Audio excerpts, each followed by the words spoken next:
Hello everyone, this is interactive question answering in text-based environments.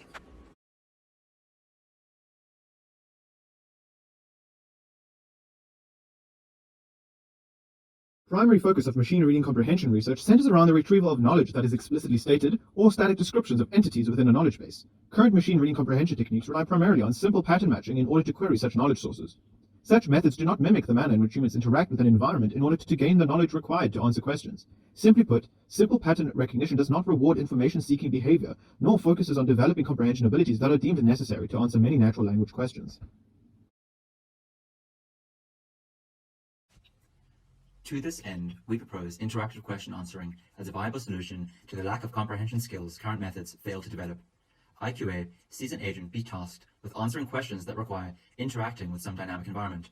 This environment can be in the form of a knowledge base, some entity relation schema, or, more recently, a text-based game.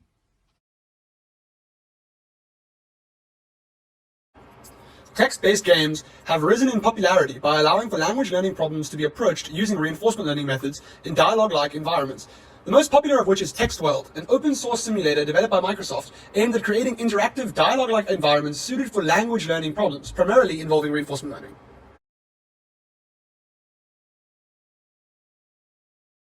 Current state-of-the-art work, proposed by Yuan et al., established the QAit task, a baseline with which to assess an agent's ability to interact with a partially observable environment and gather information required to answer questions relating to the environment as a whole.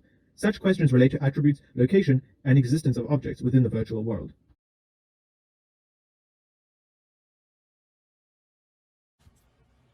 The current state-of-the-art model for reinforcement learning-based interactive question answering has established a good baseline for future work. This model, however, failed to achieve results that differed significantly from a random baseline on zero-shot evaluation. The models were also found to severely overfit the training data.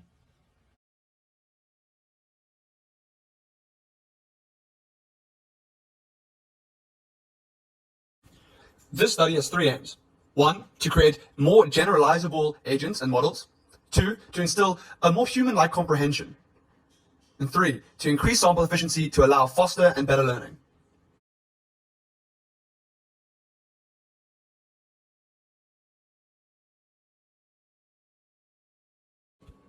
To tackle our aims, we have three unique approaches.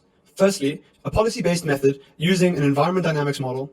Secondly, the use of a graph attention network and knowledge graphs to encode context. And thirdly, shifting the entire reinforcement learning paradigm into an offline sequence modeling problem using transformers.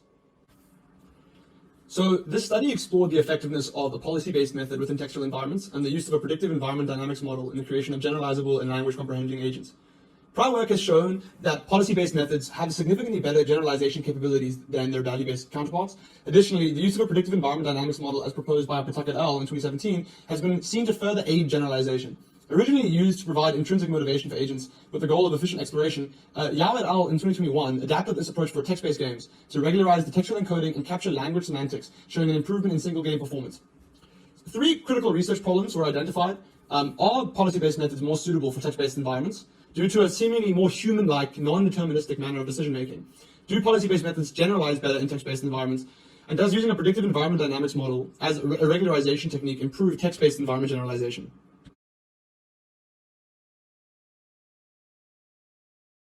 This method explores the use of graph attention networks in providing an RL agent with some contextual understanding of the environment with which it inhabits.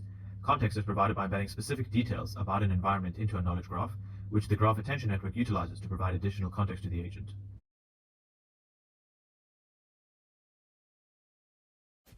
Proposed by Chen et al., a decision transformer architecture aims to autoregressively model a trajectory of actions, states, and rewards using a transformer architecture, specifically GPT-2.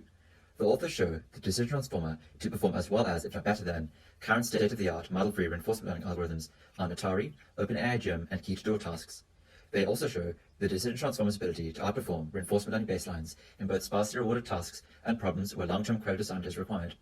Furthermore, the ability to employ transfer learning also means that pre-trained models such as BERT and GPT can be utilized and fine-tuned to model a diverse range of high-dimensional sequence modeling problems with high levels of success. We investigated whether this novel architecture would outperform previous baselines on zero-shot evaluation in the QAit task.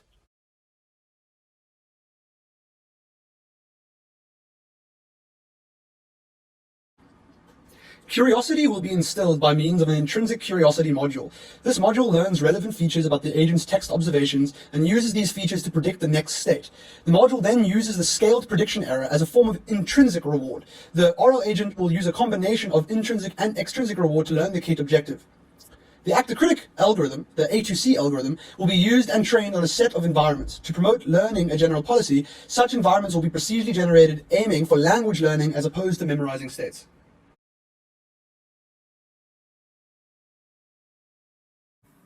So all the QAit baselines are value-based reinforcement learning methods. And what this means is that each agent looks at their environment and they measure the value that they would receive going forwards, depending on the actions that they take. This can be severely difficult to model with an exponential and combinatorial action space, such as in the QAit environment. So we decided to try a policy-based approach. What this means is the agent tries to learn the policy function, so what words to say and how to act in the environment directly. The way it does this is it makes use of the existing text encoding architecture that the QAit baselines used to learn this policy directly, as well as a state value function to be used in the reinforce update. The policy function is a parameterized neural network, which is responsible for all the interactive decisions and creating the text commands. So the way it does this is it receives this textual encoding from the QAit transformer into a shared linear layer, which is a common representation for all the three policy layers ahead of it. This common representation then uses a separate linear layer to calculate the expected value of cumulative reward going onwards. And then there are three separate layers that are all conditioned on each other consecutively to directly output the probability of saying a certain word in that time step. The update function that was used is the reinforce with baseline algorithm. Additionally, each policy's entropy was used to incentivize more stochastic policies to be learned whilst maximizing reward. The idea behind this was the more stochastic a policy is, the more chance it'll be able to generalize to new and unseen situations. The learned encoder representations of textual state observations are exclusively optimized for the policy and baseline loss functions. What this can do is it can lead to severely overfitted and specific representations that are not useful for any environments beyond the training games. This learned representation can be completely absent of any language semantics, which is seen as highly important for an agent's ability to apply its knowledge to new environments, especially in language-driven environments. In text games, semantic-rich representations are proposed as a way to increase generalization as well as prevent overfitting. In 2021, Yao et al. Showed that an inverse dynamics model could be used to regularize Q values and promote encoding of action-relevant observations. Additionally, it also can provide a form of intrinsic motivation for exploration. A further evaluation of the transfer learning capabilities of semantic-rich representation show benefits for generalization. What we do in this study is we make use of the inverse dynamics model to encode a much more semantic-rich representation in the shared linear layer and in the textual encoding transformer.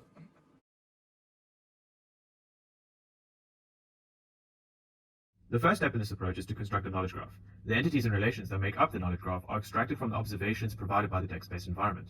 More specifically, the observation is run through Stanford's Open Information Extractor and then run through a set of heuristics which result in a knowledge graph.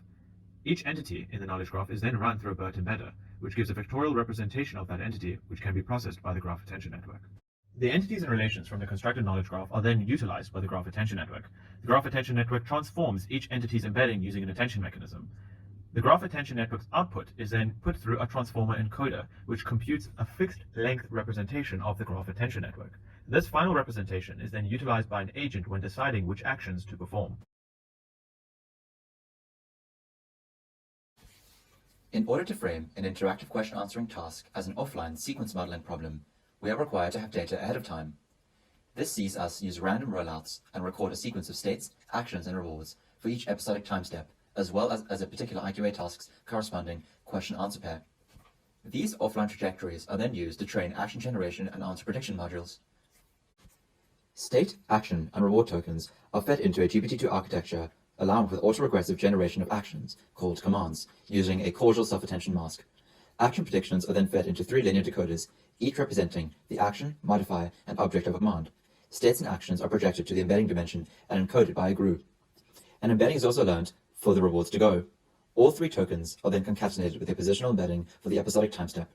The output of the GPT decision transformer is fed into linear decoders for the prediction of a command's action, modifier, and object components, as well as a decoder for predicting the answer to the question. The BERT QA model consists of a classification layer sitting atop a BERT encoder. A benefit of using a BERT model is that multiple state strings can be used as context in order to answer a question. First, states are joined together into a single long sequence of tokens with a question appended at the end. This concatenated state and question string is tokenized by a pre-trained BERT-based uncased tokenizer. This pads or truncates the input, returning 512 token-long representation, then fed to the BERT encoder. Finally, we pass BERT's pooled output to a linear layer used to predict a word from the vocabulary that answers the question in a manner akin to a classification task. The classifier has two output modes for attribute and existence questions, one for yes or no, respectively. For location type questions, the classifier has a node for each token in the vocabulary, making it identical to the answer prediction mechanism of the decision transformer.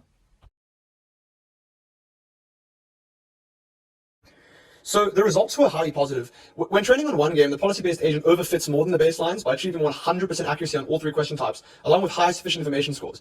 We hypothesized that this is due to the policy-based agent making more efficient use of data, thereby in the same training period overfitting to a greater extent. Despite this, we can see that the testing performance of the policy-based method is still arguably better than the baseline methods by showing similar question or accuracy performance, but a significant increase in sufficient information scores. This indicates the policy itself is performing better with respect to navigation and interaction, but the overfitted QA model inhibits performance when trying to answer the questions. Using the environment dynamics model to promote semantic encoding and prevent overfitting appears to be successful. When training on a single game, the use of the environment dynamics model helped the policy-based agent achieve the highest result on the test set, even though the training performance was the same. The 500 games experiment shows a better indication of the performance increase compared to the baselines by achieving significantly higher results. For location type questions in the fixed map setting, the policy-based agent achieved an accuracy of 94.8% on the test set. This is a large improvement over the KAIT's state-of-the-art result of 22.4%. We see similar scale improvements in existence type questions for the fixed map setting, where the policy-based model achieves an accuracy of 94.8%. This is compared to KAIT's 67.4%. This comparison doesn't capture the true performance increase, which can be seen by looking at the sufficient information score, where we see a dramatic improvement in navigation and interaction. The policy-based method scores 0.892 compared to KAIT's best score of 0.279. Interestingly, in the fixed map setting, the results of the attribute type question show worse QA accuracy, but greater sufficient information score. As one can see, for all attribute type questions, neither the policy-based method nor the baselines achieve results much higher than the random baseline in terms of QA accuracy. By looking at the sufficient information score, we can see that neither model truly ends up in the states they should be in. Therefore, these results are most likely due to chance. From the training curves, we see that the policy-based method achieves much higher performance using much less data than all the baseline methods, indicating a higher sample efficiency in this domain. After 30,000 episodes of training in the 500 game setting, the reinforced agent achieves results on par with baselines. This is significant as the baselines were trained for over 200,000 episodes, indicating that the reinforced agent has greatly improved sample efficiency. Furthermore, the gradient of improvement is extremely steep. This is mirrored in the single game setting where the reinforced agent achieves the baseline's results in less than 15,000 episodes. This is notable since, in general, off-policy methods such as the KAIT baselines are more sample efficient than on-policy methods. Additionally, the reinforced agent only updates weights once per episode, whereas the baseline update their weights every 20 steps, which can potentially be twice or 3 times in episodes. This indicates that learning a policy in the KAIT environment is an easier task than approximating the Q function. The use of the environment dynamics model seems to lower sample efficiency for both the DQN and policy-based methods. This is believed to be due to the extra difficulty of learning game semantics, thereby requiring more data points. The improvement in sample efficiency indicates that policy-based methods are more suited to text-based environments. This increase also alleviates the computational resources required at scale, thereby aiding the feasibility of future research since less training data is needed.